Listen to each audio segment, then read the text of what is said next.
ಮೊಳಕಾಲ್ಮೂರು ತಾಲೂಕು ಅಂಚೆ ಕಚೇರಿ ಉದ್ಘಾಟನಾ. ತಾಲೂಕಿನ ಹೊಸ ಅಂಚೆ ಕಚೇರಿ ಉದ್ಘಾಟನಾ ಕಾರ್ಯಕ್ರಮವನ್ನು ಚಿತ್ರದುರ್ಗ ಲೋಕಸಭಾ ಕ್ಷೇತ್ರದ ಗೌರವಾನ್ವಿತ ಸಂಸದರಾದ ಗೋವಿಂದ ಕಾರಜೋಳ ಅವರು ಉದ್ಘಾಟನೆ ನೆರವೇರಿಸಿದರು. ಈ ಸಂದರ್ಭದಲ್ಲಿ ಮಾತನಾಡಿ, ಅಂಚೆ ಕಚೇರಿಯಿಂದ ಸುತ್ತಮುತ್ತಲಿನ ಗ್ರಾಮಗಳ ಜನರಿಗೆ ಅಂಚೆ ಪಾರ್ಸಲ್, ಉಳಿತಾಯ ಖಾತೆ, ಅಂಚೆ ವಿಮೆ, ಅಂಚೆ ಜೀವ ವಿಮೆ ಸೇರಿದಂತೆ ವಿವಿಧ ಅಂಚೆ ಸೇವೆಗಳು ಸುಲಭವಾಗಿ ಲಭ್ಯವಾಗಲಿವೆ. ಸ್ಥಳೀಯರು ಬಹುದಿನದಿಂದ ಇದ್ದಂತಹ ಬೇಡಿಕೆ ಈಡೇರಿದೆ ಎಂದು ತಿಳಿಸಿದರು. ಈ ಭಾಗದ ಜನರಿಂದ ಹರ್ಷ ವ್ಯಕ್ತವಾಯಿತು. ಇಲಾಖೆ ಬ್ರಿಟಿಷರ ಆಡಳಿತದಲ್ಲೇ ಸ್ಥಾಪನೆಗೊಂಡಿರ್ತಕ್ಕಂಥ ಇಲಾಖೆ. ಸುಮಾರು 150 ವರ್ಷಗಳ ಇತಿಹಾಸ ಇರ್ತಕ್ಕಂಥ ಇಲಾಖೆ ಅಂದರೆ ಅಂಚೆ ಇಲಾಖೆ. ಅಂಚೆ ಇಲಾಖೆ ಕೇವಲ ಕಾಗದ ಪತ್ರಗಳನ್ನು ಮುಟ್ಟಿಸೋದಕ್ಕಾಗಿ.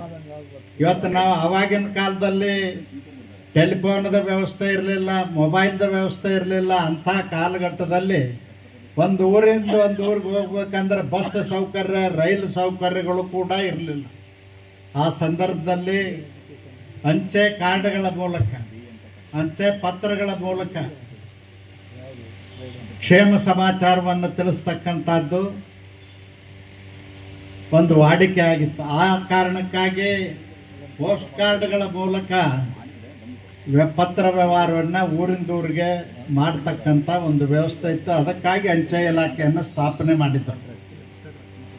ಮತ್ತು ಇವತ್ತು ಇಡೀ ದೇಶದಲ್ಲಿ 1,64,999 ಅಂದರೆ 1,65,000 ಅಂಚೆ ಕಚೇರಿಗಳು ಹೊಂದಿರತಕ್ಕಂಥದ್ದು ಭಾರತ ದೇಶದಲ್ಲಿ ಮಾತ್ರ. ಇಡೀ ಪ್ರಪಂಚದಲ್ಲಿ ಇಷ್ಟೊಂದು ದೊಡ್ಡ ಅಂಚೆ ಜಾಲ ಯಾವುದೇ ದೇಶದಲ್ಲಿಲ್ಲ, ಭಾರತ ದೇಶದಲ್ಲಿದೆ. ಅದರ ಮೂಲಕ ಉದ್ಯೋಗ ಸೃಷ್ಟಿನೂ ಆಗಿದೆ. 1,64,000 ಅಂಚೆ ಕಚೇರಿಗಳಲ್ಲಿ ಕೆಲಸ ಮಾಡತಕ್ಕಂಥ ಪೋಸ್ಟ್ದವರಾಗಿರ್ಬೋದು, ಸಾಕಷ್ಟು ಕೆಲಸ ಕಾರ್ಯಗಳನ್ನು ಮಾಡ್ತಾ ಇದ್ದಾರೆ. ಒಂದು ಕಾಲ ಇತ್ತು, ಪೆನ್ಷನ್, ಸರ್ಕಾರಿ ನೌಕರರು ರಿಟೈರ್ ಆದರೆ ಅವ್ರ ಪೆನ್ಷನ್ನು ಅಂಚೆ ಮೂಲಕ ಬರ್ತಿತ್ತು. ಸರ್ಕಾರಿ ಯೋಜನೆಗಳದ ಹಣ ಬರಬೇಕಾದ್ರೆ ಅಂಚೆ ಪೋಸ್ಟ್ಮನ್ನ ತಂದು ಕೊಡಬೇಕಾಗಿತ್ತು. ಪೋಸ್ಟ್ಮನ್ ಅಕಸ್ಮಾತ್ ಕೊಟ್ಟಿರಲಿಲ್ಲ ಅಂದ್ರೆ ಈ ತಿಂಗಳ ಬಂದಿಲ್ಲ ತಿಳ್ಕೊತಿದ್ರು ಜನ. ಆ ಪರಿಸ್ಥಿತಿ ಇತ್ತು. ಇವತ್ತು ಅಂಚೆ ಇಲಾಖೆ, ಅಂಚೆ ಕಚೇರಿಯೂ ಕೂಡ ಇವತ್ತು ಬ್ಯಾಂಕ್ಗಳಾಗಿ ಪರಿವರ್ತನೆ ಆಗಿದಾವೆ. ಆ ಕಾರಣಕ್ಕಾಗಿ ಪೋಸ್ಟ್ಮನ್ಗೆ ನಾವು ಚಿಕ್ಕವರಿದ್ದಾಗ ಪೋಸ್ಟ್ಮನ್ ಬಂದ ಅಂದ್ರೆ ಪೋಸ್ಟ್ ಮಾಸ್ತರ್ ಬಂದ ಅಂತ ಎಲ್ಲರೂ ಅವನಿಗೆ ನಮಸ್ಕಾರ ಮಾಡ್ತಿದ್ರು. ಊರಾಗ ಶಿಕ್ಷಕರಿಗೆ, ಪೋಸ್ಟ್ ಮಾಸ್ತರ್ಗೆ ಭಾಳ ದೊಡ್ಡ ಗೌರವ ಇರ್ತಕ್ಕಂಥ ಕಾಲ, ಒಂದು 75 ವರ್ಷದ ಹಿಂದೆ. ಅಂಥ ಕಾಲಘಟ್ಟದಲ್ಲಿ ನಮ್ಮ ಪೋಸ್ಟ್ಮನ್ಗಳು, ಅಂಚೆ ಇಲಾಖೆ ಸಿಬ್ಬಂದಿಯವರು ಭಾಳಷ್ಟು ಒಳ್ಳೆಯ ಕೆಲಸ ಕಾರ್ಯಗಳನ್ನು ಮಾಡಿದ್ದಾರೆ ಪ್ರಾಮಾಣಿಕವಾಗಿ.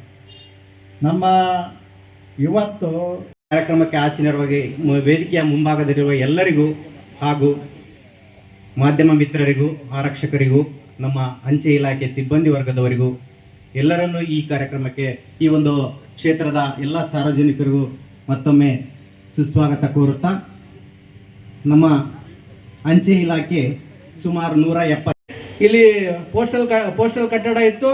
ಎಲ್ಲರಿಗೂ ಸಮೇತ ಹೋಗೋದು ಕಷ್ಟ ಆಗುತ್ತೆ. ಸಣ್ಣ ಸಣ್ಣ ಕೆಲಸಗಳಿಗೂ ಸಮೇತ ಮೇಲೆತ್ತು ಹೋಗ್ಬೇಕು. ಇಂಥದೆಲ್ಲ ಸಮಸ್ಯೆನ ನಿಯಮಿತವಾಗಿ ಹೇಳ್ಕೊಳ್ತಾ ಇದ್ರು. ಆಗ ಕೇಂದ್ರದಲ್ಲಿ ಅಶ್ವಿನ್ ವೈಷ್ಣವಿಜಿ ಅವ್ರ ಹತ್ರ ಈ ಖಾತೆ ಇತ್ತು. ನಾರಾಯಣ ಸ್ವಾಮಿ ಅವರು ಹೇಳಿದ್ರು, ನಾನು ಡೆಲ್ಲಿಗೆ ಹೋಗ್ತಾ ಇದ್ದೀನಿ, ನೀವು ಸಮೇತ ಏನಾದರೂ ಒಂದು ಆಪ್ಷನ್ ಇದ್ದರೆ ಯಾವುದೋ ಒಂದು ಕೆಲಸದ ಮೇಲೆ ಬನ್ನಿರಿ ಅಂತ ಹೇಳಿದ್ರು. ನಾವು ಖುದ್ದಾಗ ಸಚಿವರ ಹತ್ರ ಹೋಗಿ ಮೊಳಕಾಲ್ಮೂರಿನ ಪೋಸ್ಟ್ ಆಫೀಸಿಗೆ ಅನುದಾನ ಬೇಕು ಅಂತ ಕೊಟ್ಟಿದ್ದಾಯಿತು. ಅದಾದ ನಂತರ ಒಂದು 3-4 ತಿಂಗಳಲ್ಲಿ ವಾಪಸ್ಸಾಗಿ ರಿವರ್ಟ್ ಆಗಿ ಆ ಲೆಟ್ರ್ ಬಂತು.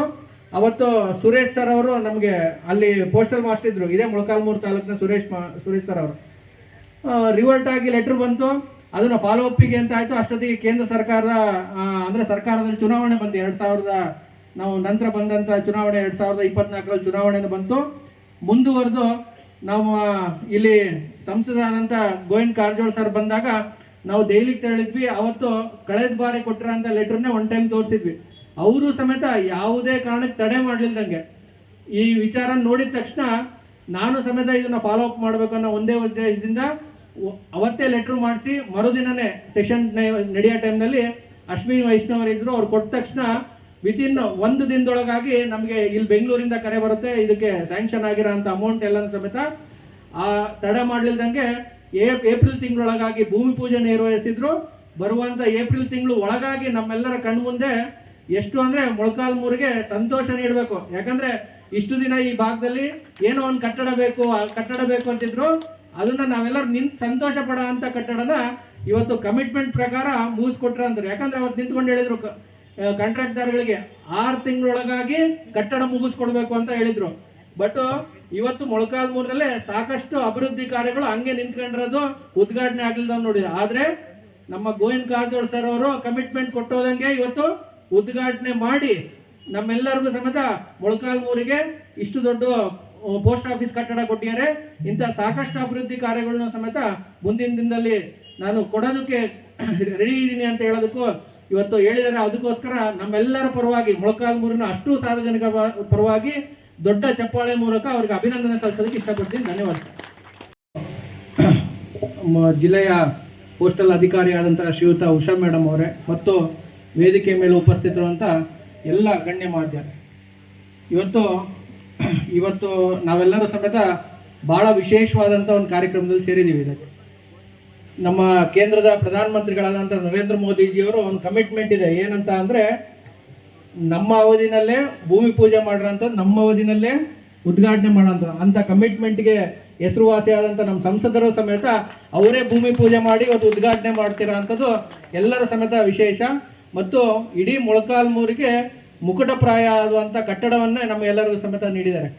ಈ ಕಟ್ಟಡ ಆಗಬೇಕಾದ್ರೆ ಭಾಳ ವಿಶೇಷತೆನ ಒಂದು 2 ನಿಮಿಷದಲ್ಲಿ ನಾನು ಎಕ್ಸ್ಪ್ಲೇನ್ ಮಾಡೋಕ್ಕೆ ಇಷ್ಟಪಡ್ತೀನಿ. ಯಾಕಂದರೆ ನಾನು ಆಗ ಈ ತಾಲೂಕಿನ ಭಾರತೀಯ ಜನತಾ ಪಾರ್ಟಿ ಅಧ್ಯಕ್ಷನಾಗಿದ್ದೆ. 2013ರಲ್ಲಿ ನಮ್ಮ ಸಂಸದರಾದಂಥ ನಾರಾಯಣ ಸ್ವಾಮಿ ಅವರು ಕೇಂದ್ರ ಸಚಿವರಾಗಿದ್ದರು. ಅವರು ಭರಮಸಾಗರದಲ್ಲಿ ನೂತನ ಕಟ್ಟಡ ಓಪನಿಗೆ ಹೋಗಿದ್ರು. ಅವತ್ತು ನಾವು ಯಾವುದೋ ಕಾರ್ಯಕ್ರಮದ ನಿಮಿತ್ತ ಅಲ್ಲಿಗೆ ಹೋದಾಗ ಮೊಳಕಾಲ್ಮೂರಿನಲ್ಲೂ ಸಮೇತ ಹಿಂಗೆ ಕಟ್ಟಡ ಬೇಕು ಅಂತೇಳಿ ನಮ್ಮ ಹಿರಿಯರಾದಂಥ ನರಸಿಂಹಪ್ಪನವ್ರು ಇರ್ಬೋದು, ಮತ್ತು ಇಲ್ಲೇ ನಮ್ಮ ಟೀಚರ್ ಆದಂಥ ಒಬ್ಬರು ಗುರುಗಳಾದಂಥ ನಾಗರಾಜ್ ಮಾಸ್ಟರ್ ಆಗಿರ್ಬೋದು, ಅದೇ DM ಈಶ್ವರಪ್ಪರು ಆಗಿರ್ಬೋದು, ಈಗ ಸಾಕಷ್ಟು ಜನ ಈ ಕಟ್ಟಡ ಆಗಬೇಕು ಅಂತ ಕಾರ್ಯಕ್ರಮದಲ್ಲಿ ಅಂಚೆ ಕಚೇರಿ ಜಿಲ್ಲಾ ನಿರ್ದೇಶಕರಾದ ಶ್ರೀಯುತ ಉಷಾ ಹಾಗೂ ಅಂಚೆ ಕಚೇರಿ ಸಿಬ್ಬಂದಿ ವರ್ಗದವರು, ಜನಪ್ರತಿನಿಧಿಗಳು ಉಪಸ್ಥಿತರಿದ್ದರು. Bureau report PM Gangadhar, Bharatha Vaibhava news, Molakalmuru. Thanks for watching Read, Discuss and Debate with editor Dr. Yan Prashant Rao. Wanted reporters in print, digital and visual media for Bharat Vaibhav Daily Newspaper, BV News 5 Channel and BV Fast Web News from all the talukas of Karnataka, Goa and Maharashtra. If interested, send your resume to 9019229369.